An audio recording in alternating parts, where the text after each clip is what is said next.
Здравейте! Аз съм Алекс и това е поредицата основни пози в йогата. Сега ще разгледаме поза пирамида и усукан триъгълник. Ще започнем горе. И както сме били в напът, висок напът, ще изпънем двата крака и ако усещаме, че задната ни петичка не стъпва, малко я прибираме към предния крак, докато цялото стъпало застане в постелката. Искаме задния крак да отворя на 45 градуса, предния да е стъпил напълно, двете колена са изпънати и двете бедра работят и са стегнати. И това ни е правилната позиция. Не искаме двете пети да са в една линия, тъй като така ще сме малко по-нестабилни. Искаме краката да са на широчината на таза. И предния крак сочи право напред.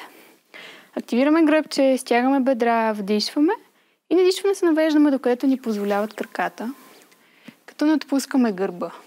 Тоест, ако трябва да жертвам позицията на гърба, за да се наведа повече, не го правя. Държа гръбчето активно и оттам, колкото мога, толкова се навеждам. И внимателно излизам от позата. И това е поза пирамида. И тук сега ще влезем в обърнат триъгълник. Дишваме и на издишване се навеждаме. Изпускам лява ръка долу, в случай, че десния ми крак е отпред. И ако не стигате земята, можете да вземете една тухличка и да се подпрете на нея. Краката продължават да са активни.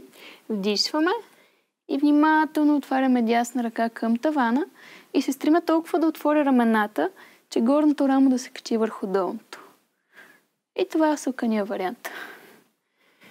И отново показвам.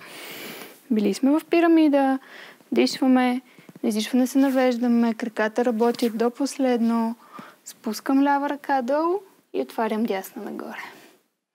Задържам тук толкова време, колкото съм си определила и внимателно се връщам по обратния път, отново с активно гръбче.